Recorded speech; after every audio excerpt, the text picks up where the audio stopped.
لوگ نمازوں کی تبلیغ کرتے ہیں نا جی، میں نمازیں جو صحابہ نے پڑھ میں اسی پر ہی تقریر کروں نا تو سارا ناموس رسالت کی طرف بات چلی جائے گی جی۔ حضرت سلمہ بن اکوا، یہ وہ صحابی ہیں جو گھوڑے سے تیز دوڑتے تھے۔ حضرت یزید بن عبید کہتے ہیں یہ امام بخاری کی ثلاثی حدیث ہے، یعنی صرف 3 واسطے ہیں حضور سے۔ کسی محدث کی یہ حدیث ثلاثی جو ہے یہ بہت بڑا اعزاز ہے، امام بخاری کی یہ ثلاثی حدیث ہے۔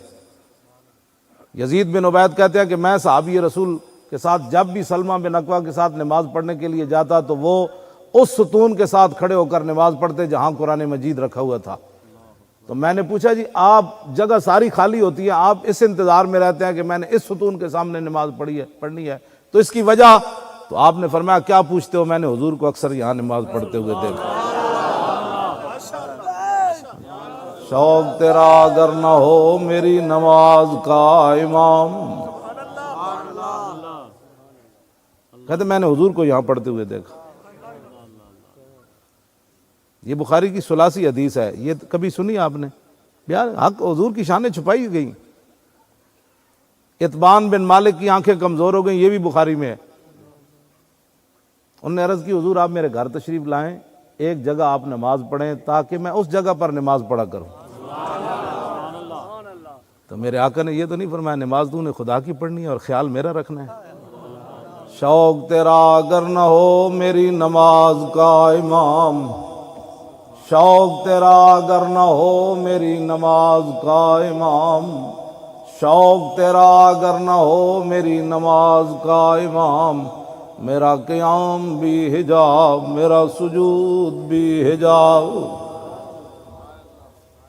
تو میرے آقا نے فرمایا اچھا میں آؤں گا آپ کے گھر، حضور آنکھیں میری کمزور ہو گئی ہیں تو میں گھر میں نماز پڑھنا چاہتا ہوں، تو آپ ایک جگہ آئیں تو میں اس کو جائے نماز بنا لوں گا۔ آپ میں جب بھی میں کھڑا ہوں گا تو میں کہوں میرے آقا نے یہاں پڑھی تھی، میرے آقا نے ایسے یہاں رکوع فرمایا تھا، حضور نے ایسے ہاتھ اٹھائے تھے، حضور بیٹھے ایسے تھے، حضور نے اس دن لباس ایسا پہنا ہوا تھا، حضور کی زلفیں یہاں تک پہنچی ہوئی تھی۔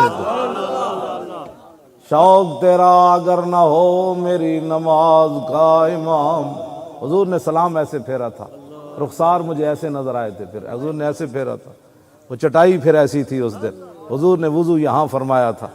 یہ ساری ادائیں تھیں جو حضور میں یاد کر کر کے نماز پڑھا کروں۔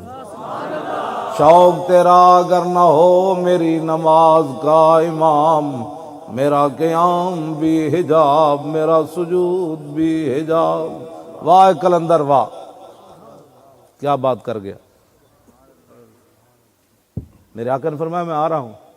حضرت اتبان بن مالک کہتے ہیں کہ میں نے دیکھا صبح صبح میرے آقا و مولا صدیق اکبر کو ساتھ لے کر میرے گھر آ گئے۔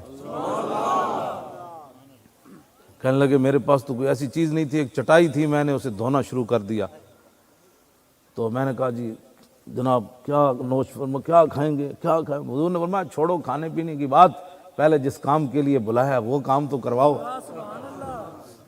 صحابی کہتے ہیں میں نے وہ چٹائی دھوئی اور حضور کھڑے ہو گئے اور حضور نے نماز پڑھائی۔ ہاں جی، یہ باتیں ساری جو ہیں، پھر نماز کی باتیں تو یہ بھی بیان کرو نا، کیوں جی؟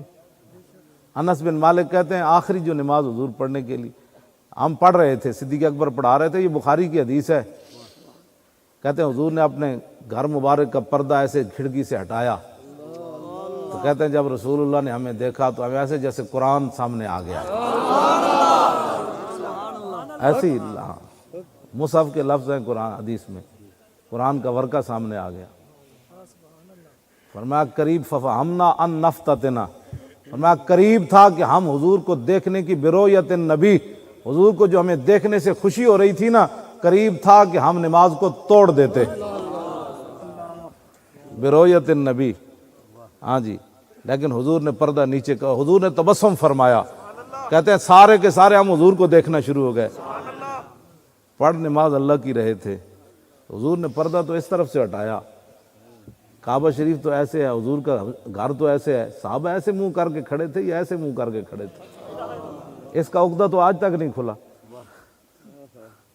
شوق تیرا اسی تے بڑا بڑا گل ہے تواڈے تے ہاضمے کوئی نہیں، اسی بیان کریے تے شوق تیرا اگر نہ ہو میری نماز کا امام، شوق تیرا اگر نہ ہو میری نماز کا امام، میرا قیام بھی حجاب میرا سجود بھی حجاب۔ میرے آقا نے نہیں فرمایا تھوڑی نمازاں ٹوٹ گئی ہیں تسی مینوں ویکھن لگی اے کی کر رہے سی بھائی تسی مینوں ویکھن لگ پے کیوں جی؟ ہاں